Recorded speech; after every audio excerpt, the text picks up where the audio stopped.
that's one thing.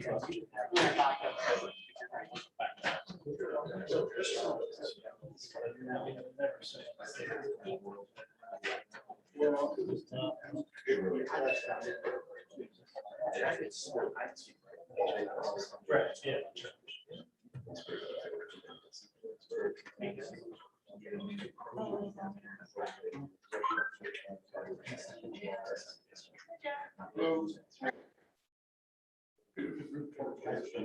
Excellent.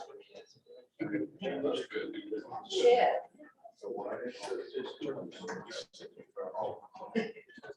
All right, it is Monday, August 16th, 2021 at 5:45 p.m. We're going to call this Finance Committee meeting to order.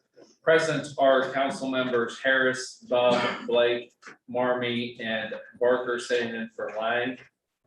First item on the agenda is a request for appropriation in the amount of $372.55. Good evening. Periodically, the state will ask us if we've received any workers' compensation refund, and that's tied to our grant. So I'll then send a note to the auditor's office to see if we have, and we have received some, so they want that back. So that's why I'm here today, to get that appropriate so we can get back to them. Second. Motion by Bub, second by Barker. Any questions and or comments?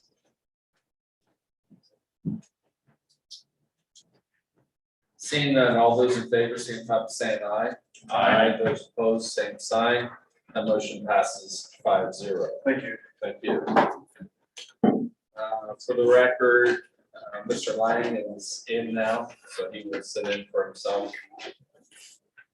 Next item on the agenda is a request for appropriation in the amount of $7,750,000.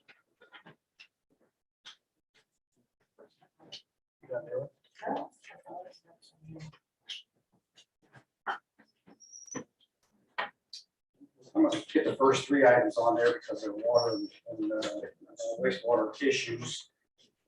This would be funding out of the American Recovery Plan dollars. So this is for three projects that we have that are currently unfunded by any budget that we've done, any capital improvement budgets that we've done. So the three projects are going to be.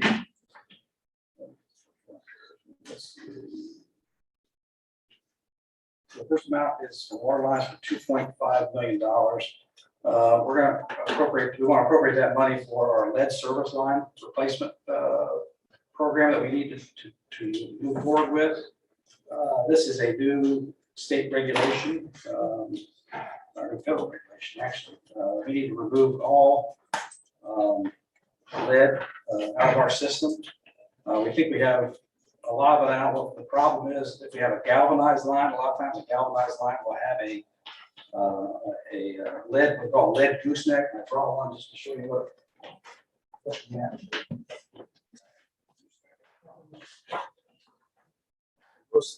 Just this, that's a lead gooseneck. So galvanized lines, this will be attached to the main. This is attached to the main, and then the galvanized line will be attached here. So if you look at, nothing wrong with the galvanized line, except older ones would have a lead gooseneck so that they could plumb it in properly, right? So we think we have about around 1,200 of those in the city. We're not 100% sure that have these problems. You don't know until you dig them up, right? Because it's right at the main. So and so the older ones would have that in there. The EPA has come along and said any galvanized and lead lines need to be removed and replaced by 2024. It cost us about $1,800 to do a service line replacement. So you just kind of do the math, and that's putting us pretty close to $2 million to the work. And that doesn't include contingencies and anything else that may come up. So that's why we're asking for $1.5 million because we may find more that we don't really know about, or that we think is one way, it's another way. And so that's what this project would be about. It's something we need to be in compliance with. We do US EPA regulation. Basically, what's come out of the Flint, Michigan problems we've all heard about. And so, and we have, this is not something that's been put into our capital improvement budget for looking for rate increases and things like that. So it's here you go, spend $2 million, find the money. That's what this is about. You'll take each one individually, only go through all of them. Yes, please. Yes, I got a question. Oh, sure, go ahead. Roger, is this just from the tap to the stop? We're Or gonna be does required this to, include we're gonna be required customers? to, we're gonna be required to do this from tap to the meter. To the meter? Yeah, so it's gonna be, we're gonna be doing some private property work as well. on this.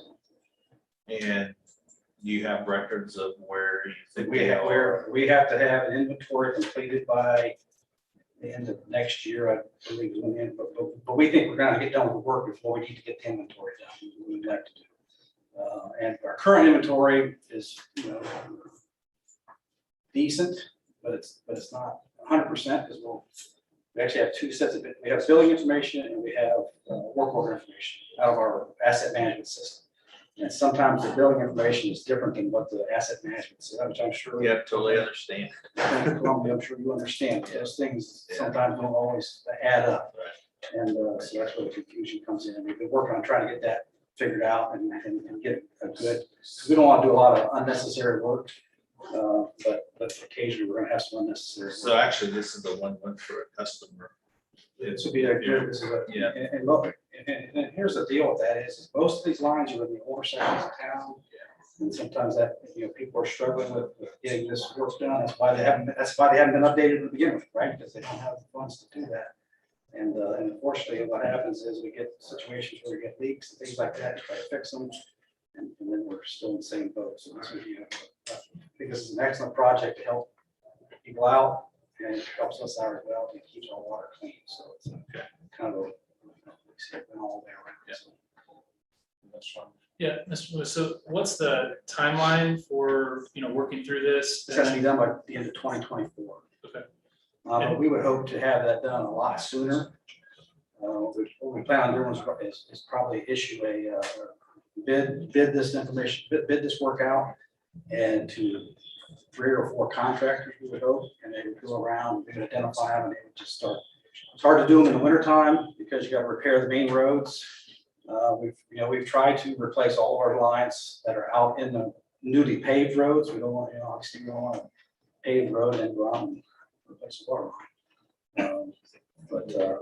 And so you got probably 7-8 months that you can actually do this work in to be done properly. So hoping to get several companies to do the work for us. So. And if I may just quickly, what's the notification process like if you guys are coming onto my property to do work? We'd have to have. How does that all? Right, we'd have to have what we've done with private property work before is we get a work agreement. We have to go, that's part of this cost too. Somebody's got to go out, knock on the door, hey, we're gonna do this work, we're gonna be here this day, that kind of thing. You need to sign off. The property owner does. So a lot of times people work with the tenant or whatever, you have to find all these kind of things. So we'll have to have a work agreement before we do any of that work on private property. Where we're doing stuff out in the street, just replacing our lines. Certainly we like to notify customers ahead of time with the water we shut off, but and we can do that in this case here, where we know we're going to be ahead of time. So yeah, that will be all part of it and administrative cost. And that's where we get the extra money, I believe. So. Okay, we can go on to Cyrillian. Mr. Chair. Yes. Mr. Chair, Roger, I'm curious about, I think it was a few weeks ago, I sat in a meeting and you have several projects that are on your list, you and Brian both do. I'm wondering, can you talk a little more about why this is a more priority project than all the other ones that you have on your list? Is it, I know you mentioned a deadline of work needing to be done by 2024. So why, I guess, can you just explain why this particular project is higher than some other stormwater projects across the city or some other, why is this one higher than the others? We feel like this one was probably the highest one, just because of getting rid of this right here, let out of the system. Now, We don't have high lead numbers. I don't think they get, our water treatment system coats the insides of these pipes, so we're not getting lead dissolving into them. People aren't drinking lead. But you want to get this stuff out of here so you don't have those problems, right? So that's why we prioritize that because of the regulation and just because we think it's the thing to get done and it's important to the community. To do that. So that's why we kind of moved that one up. Or that's why we did move that one up to the top of the list. Certainly other projects, all the projects we're working on right now are EPA regulated projects. So you've got to kind of juggling act, I guess, to get which you want done. But yeah. And where's the 2020, does that mandate because it's American Rescue Plan dollars, or is that just EPA? That's an EPA regulation. So yeah, we're going to be doing this one way or the other, whether we use this money or not, we're doing this. What would go on with the sewer lines? Okay, so the next project is that we have on here is a force main replacement. This is a sewer line force main. It basically runs down River Road from the lift station at Park Trails. What we want to do out here is we all know we're putting a new roundabout out there, a new bridge, and once the work out there. Sewer line is in the way. We need to move the sewer line. So in the process of moving the sewer line, we've looked at this and what we can do is make that force main into a gravity sewer. That makes a pump station for us, which is a large maintenance headache for us, and provides a better service to everybody out there. Because if power goes out, that doesn't matter. Everything's gravity flow through there. So while we're moving that sewer line, we want to put this in there. This was not one of our water and sewer capital projects. It was a city capital project with a roundabout and a bridge, but and so we ended up having to move our sewer line, and so that's why that is not in our capital plans right at the moment, and not in our rate structure. So that's why we felt like this was another project we needed to get this done. So we needed to put this on this list, so we don't have to raise rates again. So we're trying to avoid here and save us some money, and hopefully keep our rates lower. We're trying to.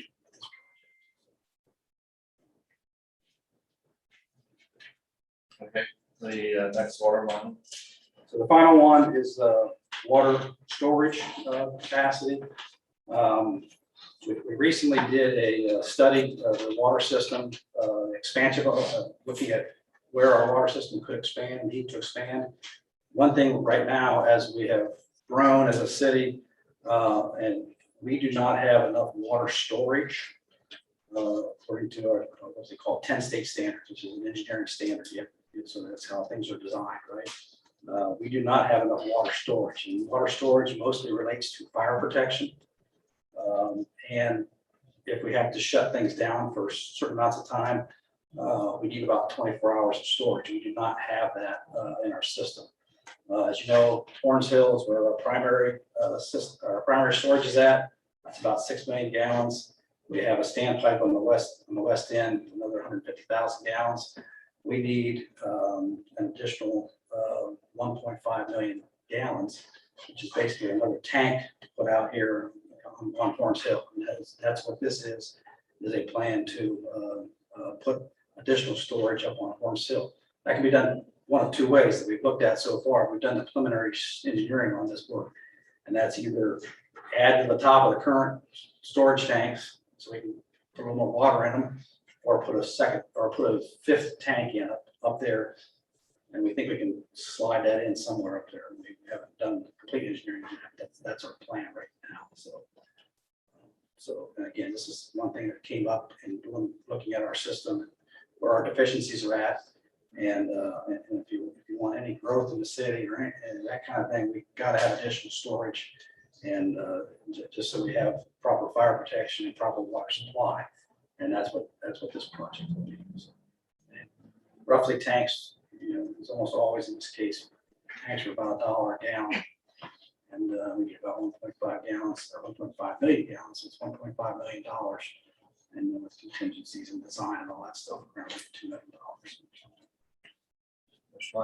Yeah, Mr. Lewis, so does the 1.5 gallons, 1.5 million gallons you propose to add, does that get us to the 24-hour standard, or does it give us some room for growth? You know, as you mentioned, you know, there's That would give developments us, coming. we got, like I said, right around 6 million gallons, we're running about a little over 7 million gallons a day. So we're gonna be right, we're gonna be just above where we need to be. Certainly, we're doing these numbers because, you know, yeah, we'd like to put in a whole bunch more, but, you know, we're getting the money out, how you gonna do it kind of thing.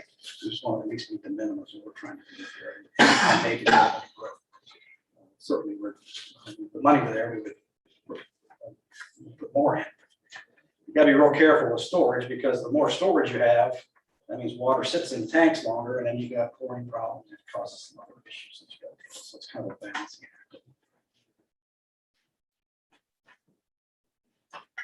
While Roger's up here, are there any other questions for Roger on his 3 items that he has under this, this portion? Yes, I do have a question, Roger, and it's just, you know, it goes back to a little bit about the priorities. And so where do we fall as far as priorities on those areas within our city that don't currently have sewer, you know, like Swansea? We've got Kelly, we have Renee, you know, they've been here for years and they don't have sewer. And, you know, I know the EPA is getting tougher and tougher with septic systems. And I know those properties that those sit on are some of the properties that they're not going to qualify under current standards for any kind of a leach bed or any kind of septic system. So does that fall into any of our, you know, future plans and priorities, those areas that have been that way? Well, that's always a pretty interesting question, because some people in those areas don't want sewers, and so they want their septic tank. And we've had places, for instance, Gregory Park, you know, we've had some requests for sewer lines up there. And typically, within most water districts and water systems, sewer systems, all that extension is done by assessment, so you pay that by the property. Understanding that, you know, we used to have a program that we went through community development with, what we call our community sewers program. We added, I can tell you, you know, that work went, we used public works money for that. Kind of hard to get a hold of public works money these days to do that, grant money through them. But places like Idlewild, Miller, those down there, that was one. We did one out on the east end at Parker and Rosebud, those areas out there. That was called community sewer project. So yeah, we'd like to continue those projects.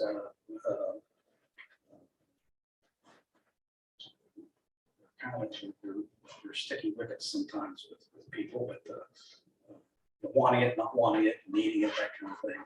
We've tried to do, when we did those projects, it was mostly a thing that the health department came out and said, hey, there's a lot of failing septic tanks here. We got water pollution issues.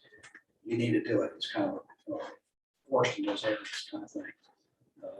Where that does not exist, it makes it a little bit more difficult. So I guess what I'm saying is that's why that didn't float to the highest priority. Yes, it's something we need to do and want to do. Yeah, it's certainly something we need to do. But what's the support level? What's the benefit? That kind of thing. That could be. We could discuss that. That's always a situation. Sometimes. Okay. Very good, thank you. Any additional questions for Mr. Lewis? Not for Mr. Lewis, but I'm just curious, Mr. Chair, with us, this being sort of our first discussion on the American Rescue Plan dollars, and at the end of our agenda, we're supposed to have an item about the broader discussion of it. Were we going to be able to have that? I guess I just wanted to see how everything falls into, you know, what is the bigger plan for all these dollars? Yeah, we'll be discussing that at the end of the agenda. Well, this item, I just wondered if it's something that we wait until after that to hear the bigger plan. No, it's first thing on the agenda. Okay, so you plan to vote. Okay. Correct. Okay, the next one is the building maintenance for 150. Thank you, Mr. Chair. Councilman Harris and I have been in contact with Par Excellence, and we received a request for them for help with a roof. They've made a very compelling argument as to why we should help them and the way that'll help that school. And so the mayor and I did some checking on it. We feel it's a good appropriation to help them with a roof replacement and Par Excellence. For $50,000. Any questions on this one? All right, then the last one on this is the computer hardware. Yes, the computer hardware, we're continually buying laptops. We're working remotely. We need technology to help connect that. And at this point, we're requesting about $100,000. And that will help us achieve a workforce if needed. And more laptops to update in City Hall that people can use here and at home. That's that. One thing I will point out, this is only $7,750,000. There's $9.2 million. So there's additional dollars that are not being appropriated tonight. That we're still discussing about how to appropriate those. That's fine. Yeah, just with respect to the laptop, so after we make this appropriation, do we have enough laptops for everybody that would possibly need it? I know because we did laptops around the first time. John, I hope so. I hope so, but let me update you on that if need more. Thank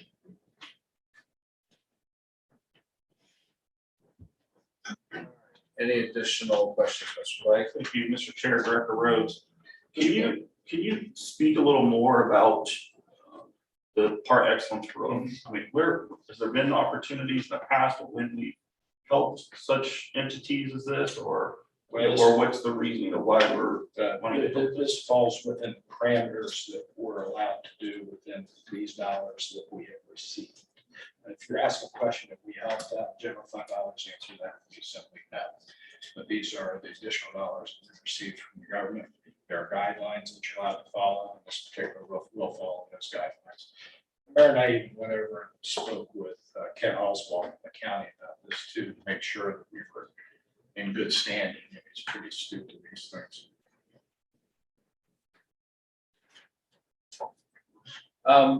As far as the computer hardware, so where do we stand on this? From are we setting up like 2 offices for each employee? We have a home office and a work office, and can we not reduce that to just having a laptop that can go back and forth with docking stations? Let me answer that the best I can. Like in my office, my computer was probably 11 years old. And so I went to a laptop that I carry home when I need to work from home, and I have it docked upstairs currently. And so to answer your question, yes. So they are just utilizing one. No, Doug, I can't stand here and honestly tell you that's the case for the entire city. Can we find that out? Because here's the thing, we should not have 2 separate systems for an individual employee. That's basically saying they have 2 work locations and we're providing technical support at 2 locations. I don't know if that's. We got a little bit of both. I mean, I'll be honest with you, those that really don't generally work from home, say tax office, they can't really take their work home because it's private information. They'll have 1 laptop and that'll be their desktop. And there's it's beyond laptops, because then you do need for dual screens, you need a docking station. So there's a little bit of hardware there involved, not a lot, but a little bit. And so in their case, they would just have a laptop. That'd be the case in several departments of people that typically may not work home or work home rarely, or more explicitly, maybe they either work here or home, not both.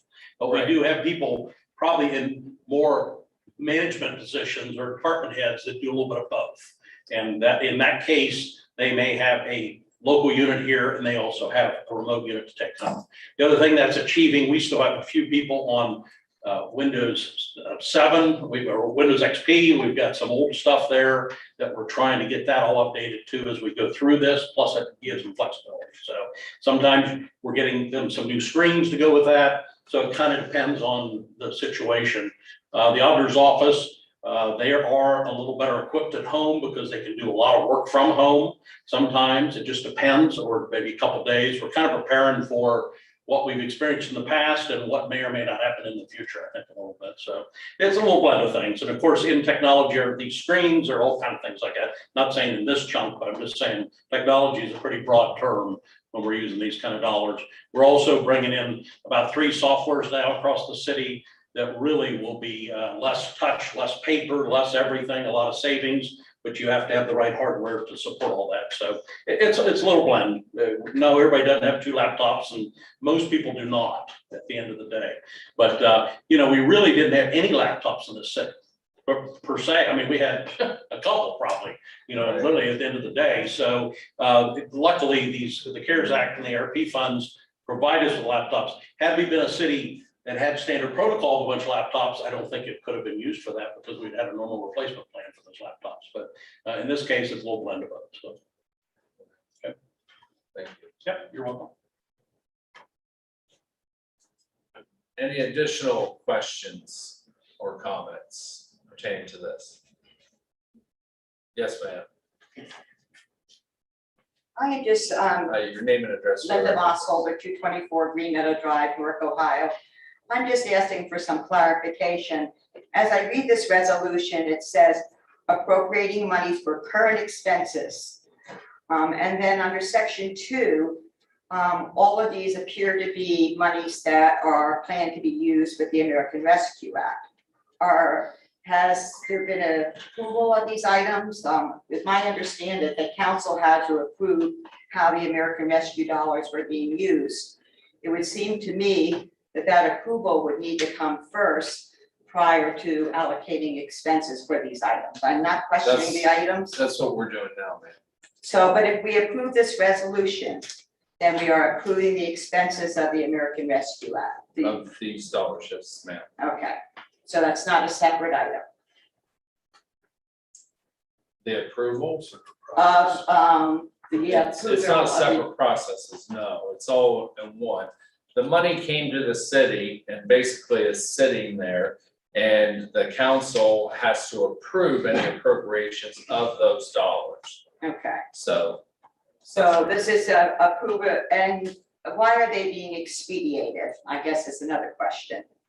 the expedited is because some of them need to be done relatively quickly in order to meet timelines. You heard Mr. Loomis, for example, Mhm. that they want to get started on this in order to make sure that they can meet, beat the winner on some of these items. Other items, as far as maybe laptops and things like that, technology, they're hard to get. In order to get them in a timely manner, we have to do them quickly. Okay. And not only that, a lot of the things that the American CARES, we have wanted to get those things moving forward as quickly as possible. Okay, Just because, the money is available. and we so the wanna money get has been there for a while, is that my understanding?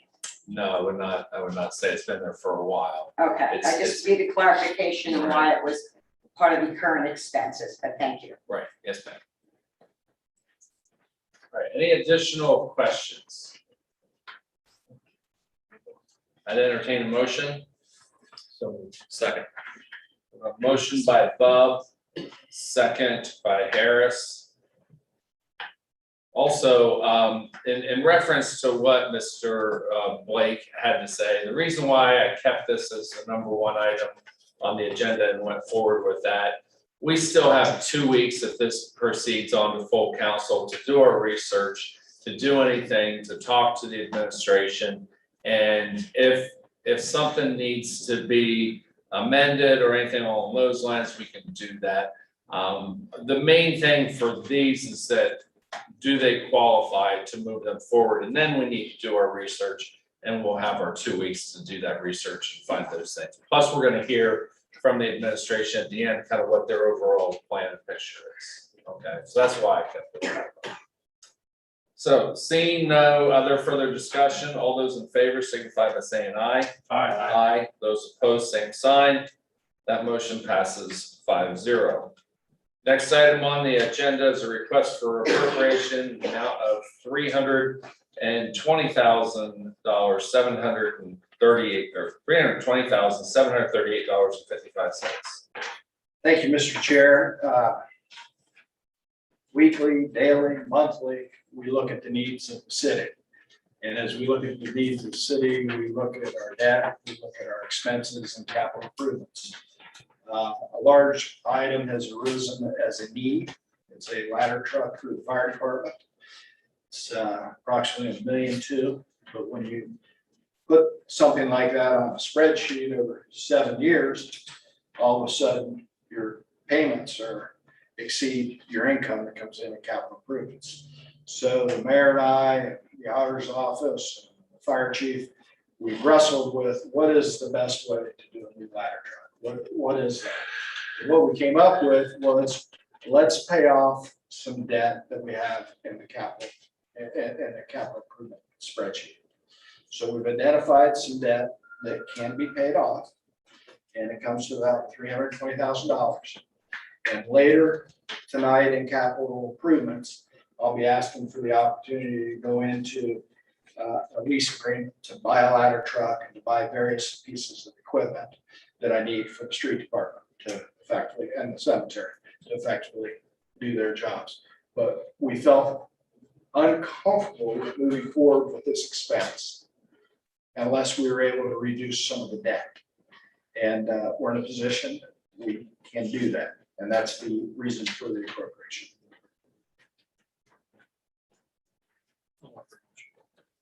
Second. Motion by Lang, second by Harris. Questions and or comments? Sure. What will be the remaining balance of the unappropriated balance after we get this? That's not something I can do tonight. It's not something that I have. Lori, you know? No, I don't, I'd have to look it up, I didn't know.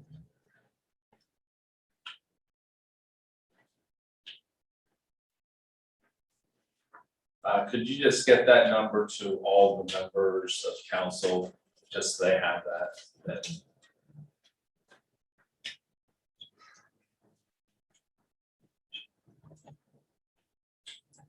Any other questions and or comments? One additional comment that I think that I'll make is what will also benefit in this situation is that this debt will be paid off, and the actual ladder truck, because of the timeline that it takes to put it together and so on and so forth, we actually won't be making a payment onto that particular instrument until probably about a year down the road, probably even longer than a year. Yeah, and so it'll just mean that we won't be making payments on that. The idea, the concept of doing a note, really, I will share that I really don't, in my personal finance and also in any kind of business finance, and especially with taxpayer finance, I don't believe in paying on a note that you're paying interest only on a depreciating asset. And any type of a vehicle of any kind is a depreciating asset, and that just doesn't make good financial sense to do something along those lines. And so that's why this is kind of the best scenario in order to get rid of this debt, so then we can have a little bit more debt on especially the ladder truck that is much needed. And we can do it in a way in which we're still having lease payments. So that's kind of my opinion on it. Any additional questions and or comments? Seeing none, all those in favor signify by saying aye. Aye. Those opposed, same sign. That motion passes 5-0. Thank you. Thank you. Next item on the agenda is an ordinance to provide for the issuance of $2.9 million of bond anticipated notes in anticipation of the issuance for bonds for the purpose of paying the cost of construction, Sharon Valley Road Fire Station number 5, including site preparation and all necessary appurtenances, and declaring an emergency. Yes. These ordinances are basically the same. Do you want me to speak to them Sure. individually? Yep. No, you can talk Okay. about both of them. So these are all a renewal of note for 1 year. The 21, 22 Sharon Valley is a note by itself. The 23 and 24, we have separated them because they are two different funds. But on ordinance 25, we've consolidated those for the simplification of the sale or the market placement. Because of them being due, we would like to have this expedited. Offer motion. Okay, the first one we're gonna do is 22. I guess, are there any questions or comments? Oh, no, there's a motion on the floor, but take that. Motion by Lang. Second by Harris.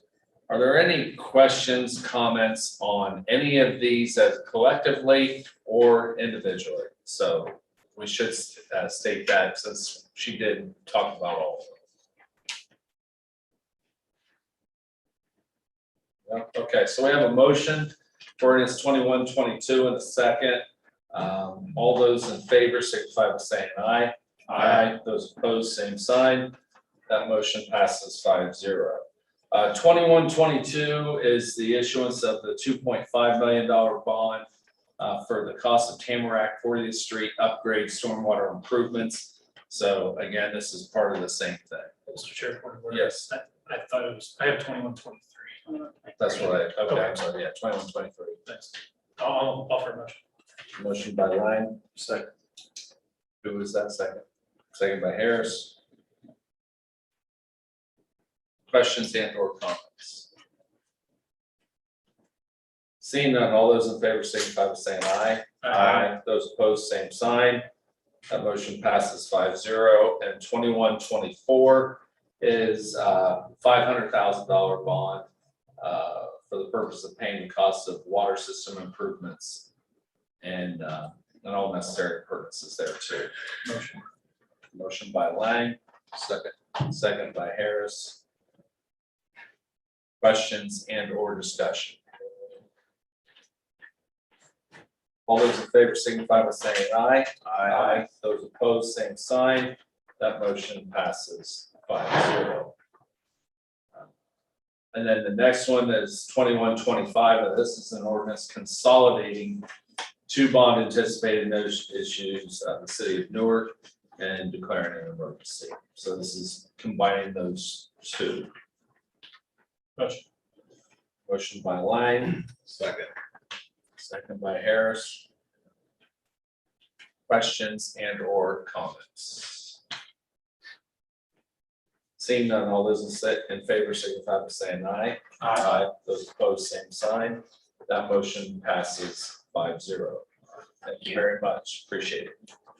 Next item on the agenda is the resolution to accept the material terms of this One Ohio subdivision settlement pursuant to the One Ohio memorandum of understandings and consistent with the terms of the July 21, 2021 National Opioid Settlement Agreement and declaring an emergency. This is just for discussion purposes only. We are not going to vote on this in committee because this is going to be on council invoking Rule 11 this evening. So are there any questions or comments pertaining to this, or did you want to speak about it? I'd like to speak to it Sure. just as to a framework. Essentially what this is a document that's been generated by the Ohio Attorney General's office, or not a document, but a process. There are multiple municipalities and governmental entities involved in litigation with various pharmaceutical suppliers and manufacturers with regard to the opioid epidemic that's come out. They're moving in that litigation to a posture of settlement. They haven't started those negotiations in terms of nuts and bolts, but they're moving to a posture of settlement. This document basically is going out to, and this resolution basically going out to various governmental entities that says, if we engage in this settlement discussion, will you be a part of it? Do you want to be a part of it? It's to give essentially defendants in the case a reasonable basis to believe that a majority of potential plaintiffs, governmental entities in the state, will participate in that, so that if they create a fund of dollars, it will satisfy a sufficient number of those governmental entities to make it palatable to everyone involved. This simply says that we will be interested in participating in that so that when the settlement discussions begin, we would like to be part of it. There's no settlement discussions or dollar figures or nuts and bolts in place yet. If and when there is, that settlement has to be approved by 90% of the entities that approve this resolution before it can be enacted. So this is really the first step saying, yeah, if we get to settlement negotiations, and then if we get to a settlement agreement, and then if 90% of them agree to it, we want to be part of it. So that's basically it. We're using Rule 11 because this request was only sent out to us within the last 7 to 10 days from the Attorney General's office, and they have to have it back by August 20th at the very latest. Any questions? Mr. Chair, Director Sassett, were municipalities, they have to go through a similar process when we go through the tobacco lawsuit? I can't, Situation. I honestly don't know. I don't think that this, I honestly don't. I'm just curious about similarities about that. I can't answer. I know that the litigation process was similar, but whether this legislative process was the same, I can't answer. Any additional questions and or comments? Very good, thank you very much, appreciate that. Our next item on the agenda is the discussion of the American Rescue Act funds. I asked to kind of get an update and also what priorities and things like that with the American Fund Act dollars. Sure, thank you. I'll just kind of tell you where we're at today, and I think this is about, 2.5 year deal here, really, at the end of the day. If we have monies committed for projects that are ongoing, that can even go 2 more years into 2026. What I'm going to discuss are factuals, and then there's a whole lot of gray area that we're still working through. What we got, we're getting just over 18.1 million. The early numbers was about 18.37. There was a miscalculation from the federal government on that, so they redid that. So it's a little over 18.1. We got half of it now, as we discussed a little earlier. The other half coming 12 months later, those we all know. There are certain things in black and white you can do with it. All of the water, wastewater things we discussed that we do think certainly that helps keeps our rates low. We've got very attractive rates here that help people in low and moderate income across the board at the end of the day. But there are, let's just take water rates alone in some communities are 2 to 3 times what they are in Newark. So we're very proud to have those low rates in many ways. Broadband, we have, that's something you can do. Broadband is pretty accessible in this community as a city. So we don't see that as much of a plan that might be in unincorporated areas or even parts of Southeast Ohio or places that they quite honestly talk quite a bit about the lack of access. It's not about affordability, it's about accessibility pretty predominantly, but we'll still see, we can see how that develops and how that comes through as we look at it in some ways. There's also, as a footnote to all this, there's a whole lot of things going on out there about money. And there's separate funding, potential separate funding sources for comparable things that ARP can cover. So we're going to kind of watch that very closely in many ways. I believe the president came out and wants to put a couple trillion in broadband. I mean, there's just, it's a whole different avenue. But again, we're not really sure how it can apply exactly into an incorporated city like this where we do have access usually everywhere. Right. The question is, for me, all broadband is not equal. Fiber optics is where we need to get to in a city like this. That's where we would want to get to is the fiber optics, because if we want to grow into the future, whether it be through any kind of businesses or even, for the luxury of property owners, fiber optics is where we have to get to. Sure. And the quicker we get there and the faster we get there than other communities, the better off we will be. And so that's why broadband is, it may be accessible right now, but not the kind that we want necessarily. We want to get to a higher level in order to make sure that our community is a community of choice. Everybody's fighting for businesses these days, and not only that, we want to keep the businesses we have. and also the residents. And that's the future, especially now that we have more and more people working at home, all of those types of things. It's gonna be a necessity in the future. Sure, I agree with that. Yeah. It's gonna take a learning curve. It's gonna take a few, they'll be online. There's a whole lot of things presented online, virtual learning things, and we'll dip into those on the broadband side as we go.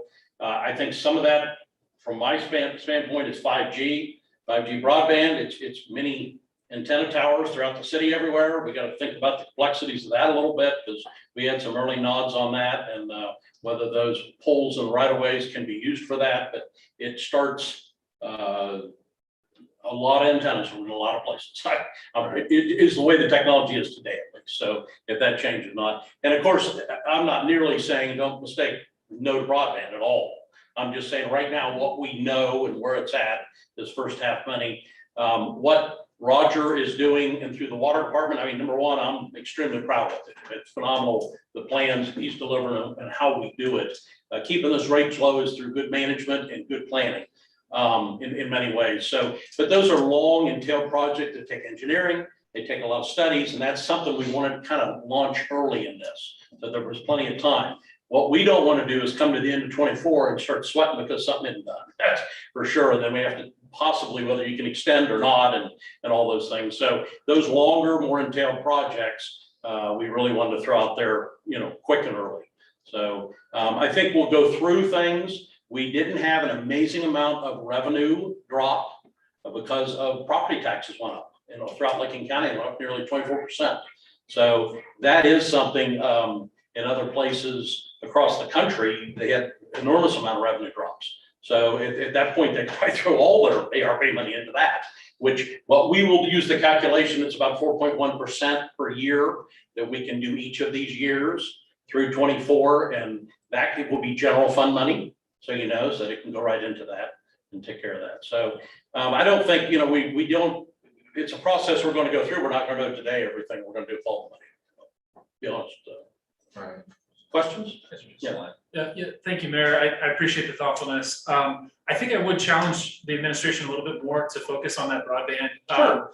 I think when it comes to the work that Roger and his team have done, it's easy to proceed with, some big dollars, right? And that's well spent, I think, and needed. I think when it comes to broadband, that's a little bit outside of our wheelhouse. So I would challenge the administration to look for ways to invest in getting some expertise around broadband, whether it's a consultant or something, to look at where we are, where we should be, Sure. To maybe think about investing some of these dollars towards broadband for the future. Because I think Mr. Marmy's spot on with his comments. Be happy to do that. And I mean, there was no intent to shut anything out. Right. It's just what we know Absolutely. today. I'm also kind of, to be honest, I don't want to be the first out of the box in spending these monies unless it's in black and white, like these water and wastewater projects, that it says in print what you can use them for very specifically, and that is within that parameter.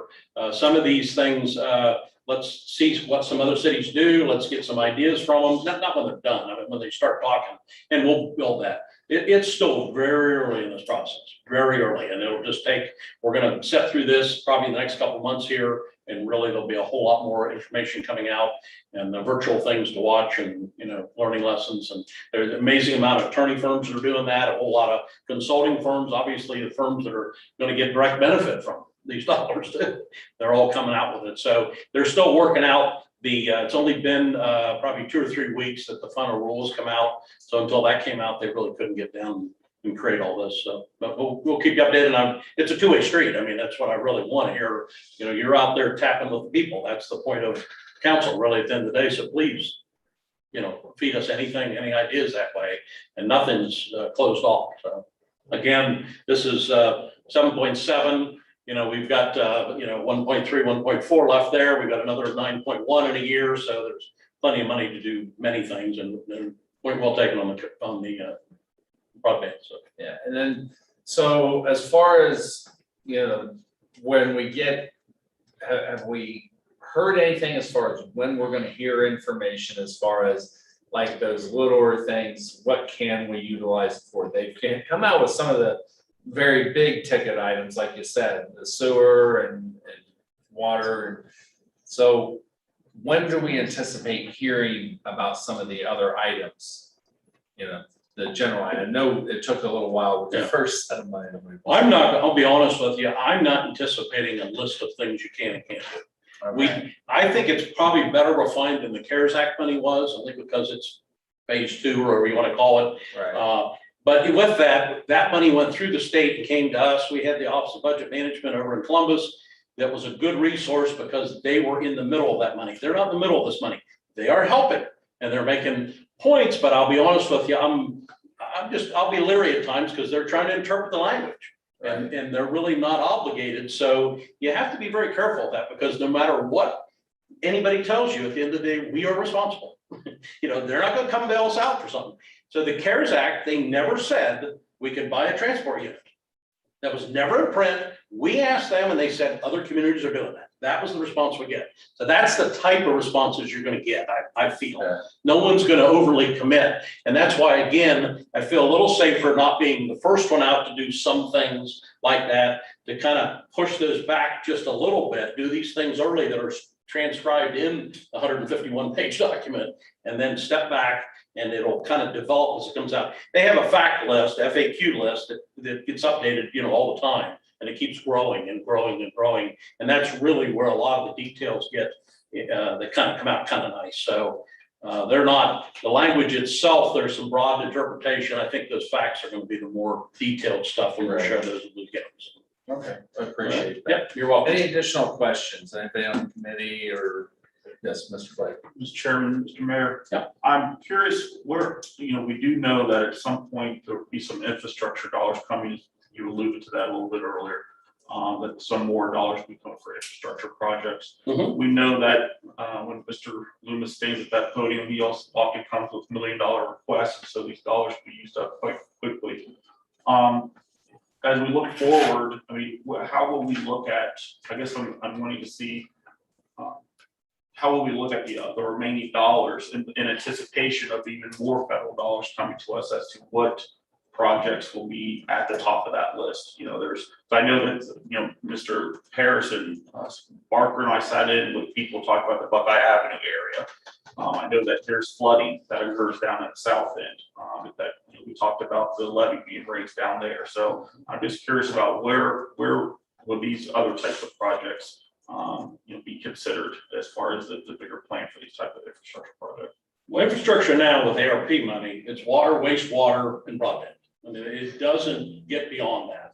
It's not flooding issues. There's some stormwater issues. I mean, it's a fine line. There's two type of federal plans, and I don't know them offhand off of my head, but if it falls under one of those two categories, then it does qualify that way. Other dollars coming out, and what Washington has some intention to do from infrastructure side, that's going to just have to develop. And that's why I don't want to rush spending money into something that could get funded with a different direction a little bit. We've got to look at that just a little bit. There's a lot of infrastructure, there's some infrastructure in the state budget, and that's going to have to go through a process that got passed obviously before the end of the fiscal year here a couple months ago. And then it has to kind of develop into how you apply for it and how you go through it, et cetera, et cetera. So it's you know, it's always a balancing act with infrastructure with us, because there's always more needs than we have. I mean, even with this money, there's still plenty more needs out there. But whenever I talk to Columbus, or I talk to the governor's office, we're in touch with the attorney general's office on this other money and all that, we keep pushing that we need money for safety and we need money for infrastructure. And I think every community across Ohio, at least, and probably beyond, that's where they're deficit a little bit. You know, we have a phenomenal infrastructure system across the United States, but my gosh, it is deteriorating, and there's an enormous amount of bridges that need it. We have 89 bridges in this city, of about 58 we have to pay for. So, you know, that's something people don't realize. Newark has more bridges. We rank, I think, number 7 in the state in number of bridges. So we've got a fair amount of money that has to go bridges. We always know the next bridge that's going to have to be done. That's something people don't realize, because you drive around, you don't see that many bridges, to be honest with you. But it is something that if we didn't have that on there, we'd go other ways. So we're always balancing license, like permissive tax, excise tax for infrastructure, you know, and then this ARP dollars, we can do it on the water side. So there isn't a perfect plan yet. And I think, as I'm going to say, over the next few months here, we'll see how Congress moves. Now that transportation is finally moving a little bit. As you know, we had the congressman in here about a month ago to talk about the Fona Drive Bridge. We've requested a few $1 million on that. So that just takes time for them to wash it out, and if they can do that, that would alleviate a lot of demand on that bridge. It's about a $14 million bridge now. So I can't give you an exact answer. It's just a balancing act on those big dollar things. And we don't want to rush. I don't believe we need to rush to something with ARP money that could be satisfied with some other money. Some of these, I mean, I'll be honest with you, my belief, a lot of these programs are built around some large, big cities across America that no matter what, Cleveland got $550 million ARP money. I mean, and they'll probably be real easy to spend that. With us and not having a big reduction in revenue, or it's the opposite, that we can't apply it in an area that general fund would be a great place to put it to make up for lost revenue. Then we can decide to do whatever we want with it. But we don't have that latitude. I think we can use, again, that 4.1% per year figure. And that's something we bring it to you next to look at and see how that goes. But again, you have to wait till the year's over to do that calculation for this particular year. So, okay, if that I've kind of danced around to answer your question, but I'm just meaning, I don't think there's an exact plan, but we also want to get feedback. And we want to know what people want. I mean, it's a lot of money, but it can go pretty quick too. And you got to kind of think about that just a little bit. A water tank, my opinion is, we'd be stretched to put a new water tank in without ARP money. But that's something good for the whole community. On June, I believe it was 29th, in 2012, we had a derecho go through this town. Thank gosh, we'd spent $1 million years and years before for backup power up at the wastewater, up at the water plant. And but again, that doesn't keep those levels up to where you want it when you don't have power for 5, 6, 7 days. So we need that. There's more demand out there, and we need that. Anytime the pressure gets too low, Roger always worries, because you don't want contamination. That's where it's a pressurized system.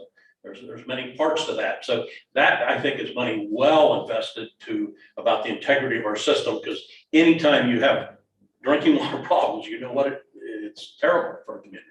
I mean, it's homeland security in a lot of ways. I mean, it's safety in your community, number one. As I always tell people, we turn the faucet, water comes out, it seems simple. It isn't.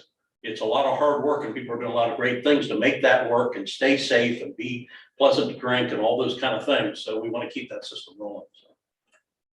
I have one final question. Sure, Mr. Chair, Mr. Mayor. In the conversations and research that you've had with the Office of Budget Management and several other entities, what have you come across or have seen in patterns, because you're also looking at what other cities are doing regarding safety forces and personnel for police and fire? Well, and I'll be honest, there is potentially some hiring of police officers. I'll use that as an example. Not exclusive, but I just want everybody to remember that after 2024, that funding is not there for those officers. So we're having discussions with the chief and with the command staff that, I'm always looking at worst case scenario. If we're always everything, and that doesn't mean we don't do things because of that. I'm just saying, if 2025 comes and we can't afford officers and to lay them off, everybody has to understand that. That's not something we really do in this community. So, could we go out and hire 8? Sure. But I'll guarantee you, we probably aren't going to have the money in a couple of years to pay for 8 off that money. So we also want to look at the safer grants. Is it grabbing a couple of safer grants, a couple with ARP? Maybe it's a blend there, and you kind of balance it a little bit, but you still have to be able to pay all those costs in 2025 when you come off that. Now, if the safer grant staggers a little bit, we might be able to work that when the new one comes out, and we'll calculate it, look it in. So I think those are things we're looking at. The chief that's with us here today, Chief Connor with Fire, certainly has given me a full report on the status of our equipment, our vehicles. And, we talked, and thank you very much for the bucket truck. Our bucket truck's, I think, 23 years old or something. And, when I go out, and we've had, knock on wood, a few fires, and when another city is using their truck more than our bucket truck because we have problems, that's not right. And when it gets tied up, so it's time that we step up and solve that the right way, but it is a terribly expensive piece of equipment. ARP can't do that. That won't work for that. But it can work potentially for transport units and or potentially for rescue units, pumper trucks. So those are 2 things we're looking at on the fire side. So what I'd like to do, I'm asking them to do full scale analysis of what they have in their department, what their needs would be, potentially that ARP could pay for. They need to talk with vendors, they need to talk with other communities, and they're doing that, and then give us a full scale report that we'll interpret and then share with you as to what we think we can do on safety side. So, okay, yeah. All right, with that, this committee stands adjourned. Next up, I believe, is safety. Service.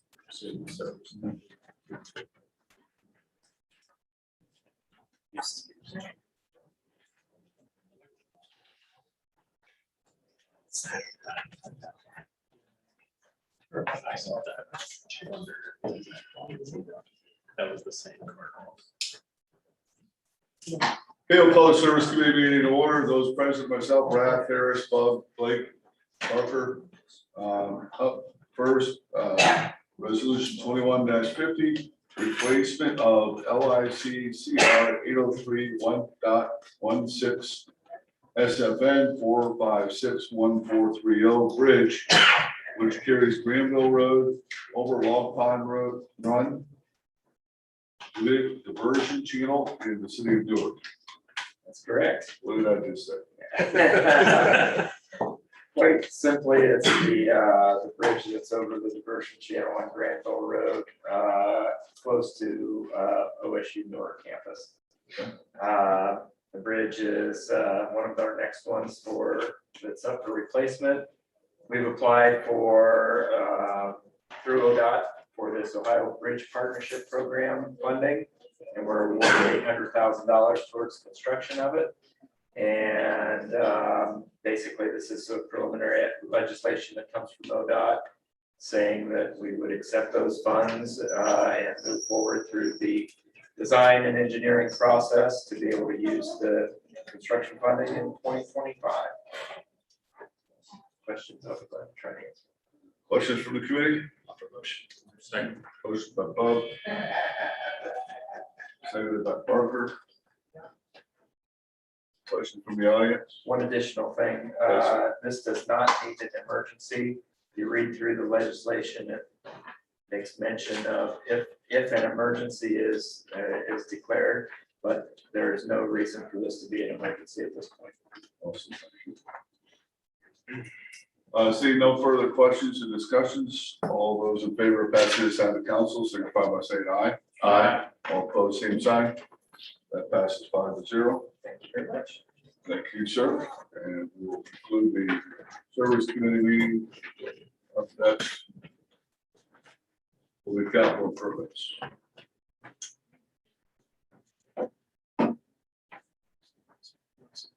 Sure.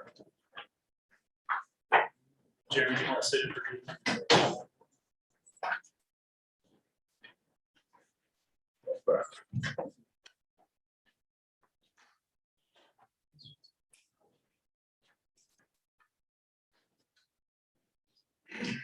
Okay, we'll call this committee, Capital Improvements Committee meeting to order. Was President, myself, Lang, Rath, Fanel, Marmy in for Labutus, and Blake in for Hall.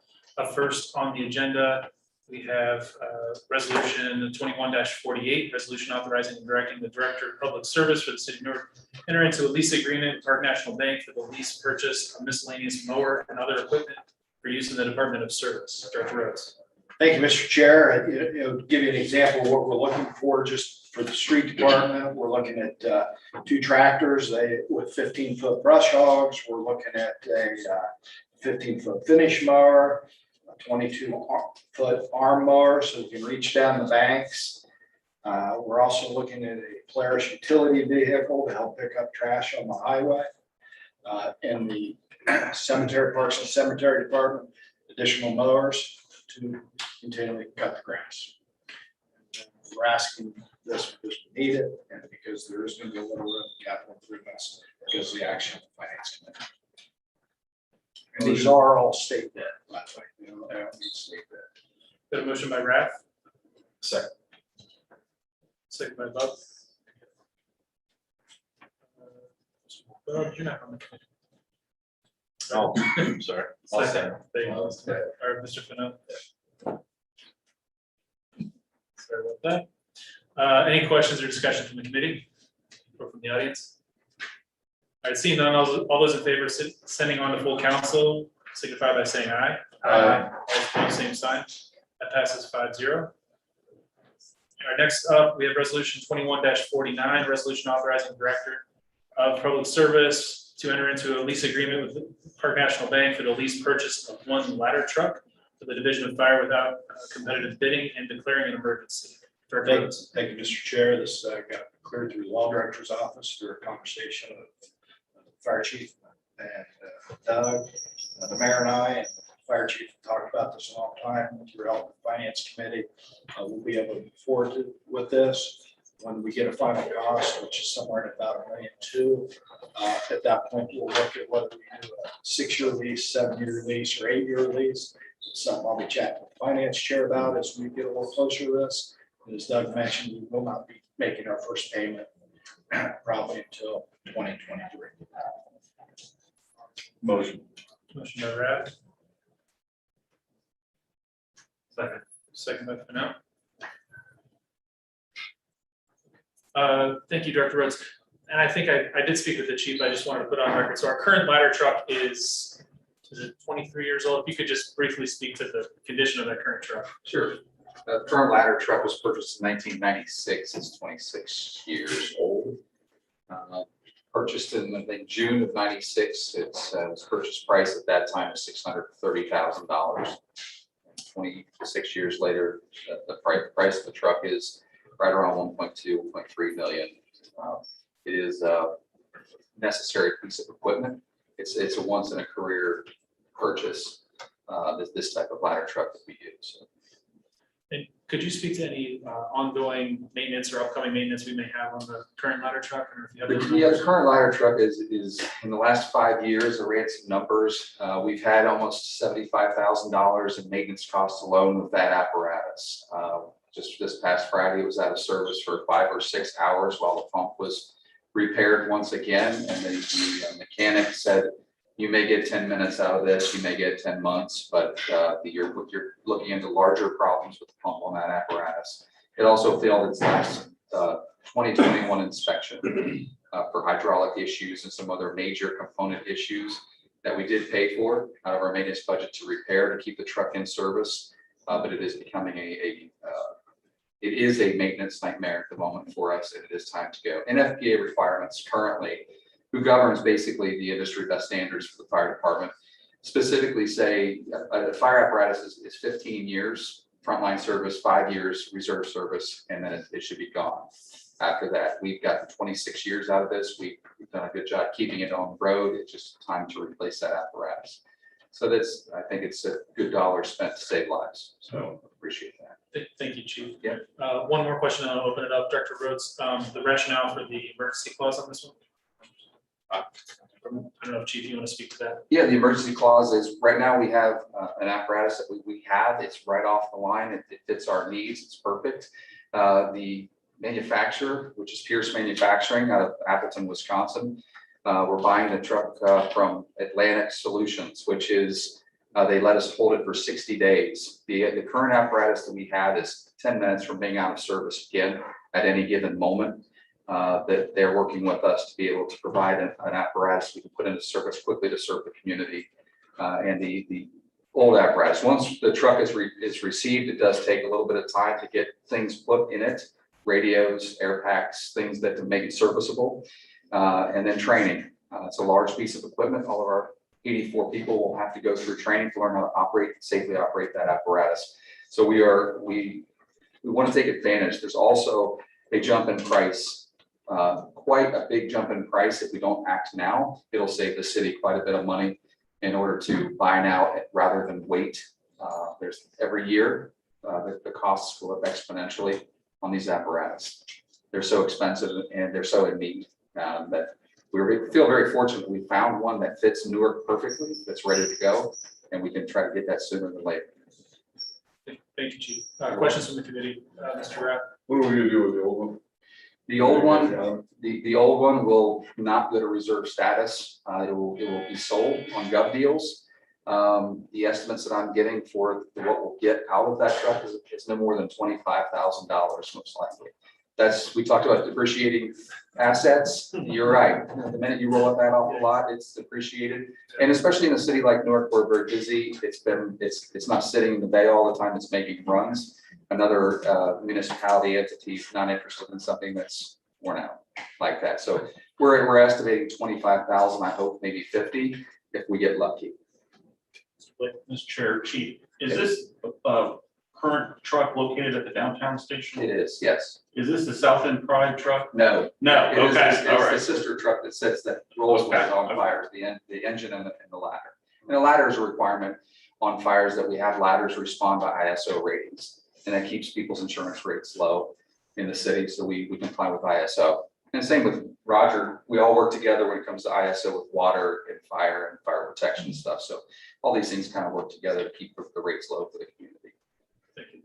Any other questions from the audience? All those in favor of sending on to full council signify by saying aye. Aye. Those opposed, same sign. Passes 5-0. Thank you. Thank you. Last on our agenda for capital improvements is resolution 2151. Appropriation of the unappropriated balance of the capital improvement fund in the amount of $320,738.55. Director Rhodes. Thank you, Mr. Chair. This is what we did in finance, and now it needs to be appropriate capital improvements. And then quick questions to the emergency clause on this one, just to, Again, so the funds hit the account so we can move forward. thank you. I'll entertain motion. Motion by Rath, second by Marmy. Any questions from the committee, from the audience? Okay, all those in favor of sending on to full council signify by saying aye. Aye. All opposed, same sign. Thank you. Passes 5-0. And this committee stands adjourned. I think we have one more committee. Yeah, we'll go ahead real quick. Let's go. Doug, you want to sit in for Mark? Yeah. Okay.